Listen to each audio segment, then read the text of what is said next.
السلام علیکم سنو پښتونخوا سره ضلع کوم سنو اف ام 96 نا زیم شاهد حسین قدرمن اوریدونکو د سختي سکیورټي نگرانۍ کې او یو غاندو باندې مشتمل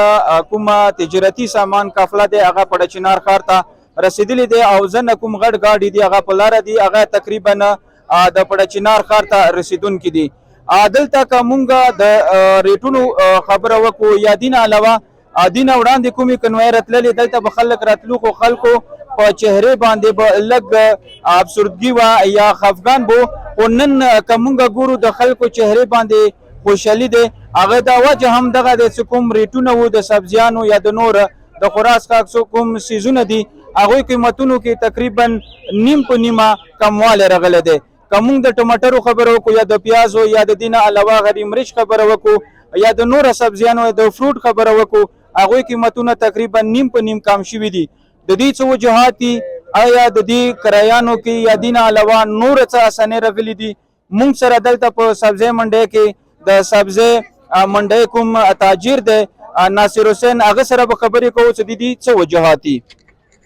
بسم الله الرحمن الرحیم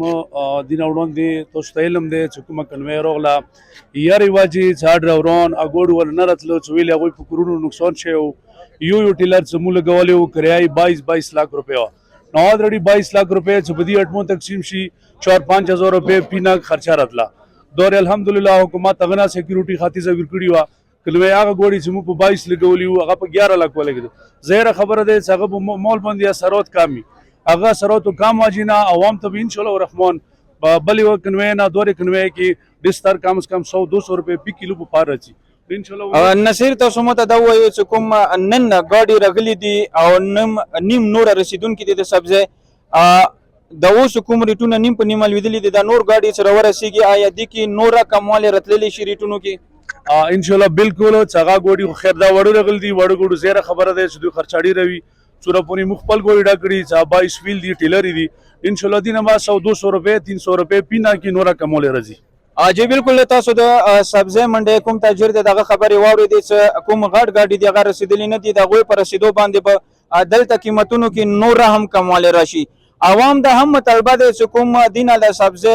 یا د فریش سبزی یا فروټ نه علاوه کوم غوړي دي چینی دي یا وړ دي یا نور د خوراک غاک یا د پېټرولیم کوم مصنوعات تر اوسه پورې د 15 کنوي د خودي کې د پېټرولیم مصنوعات یا د ګیسونو کوم گاډي دی هغه نه دي شامل کړی شوی دی واجنه په زورګونو خلکو کلونه پیدل رزي مجبور شوی دي او هغه مریضان څنګه غاتلې نشي هغه هم په پیدل راتلو باندې مجبور شوی دي او حکومت نه د هم مطالبه د حکوم دلته د چینه یا د غړې او یا دین علاوه د وړو یا نور کوم سيزونه دي دغه قیمتونو کې هم کمواله راولي او د سکیورټي کوم انتظامات هغه د نور هم سخت کړی شي چې دلته په چنار ښار ته کوم ټل پړه چنار کوم روډ د مین شهر ده هغه باندې حفاظت سره محفوظ طریقې سره دلته کوم گاډي دی هغه پړه چنار ښار ته رسیدلی شي سنو پښتونخوا شاهد حسین نه اجازه غواړي دلو یا لاپامان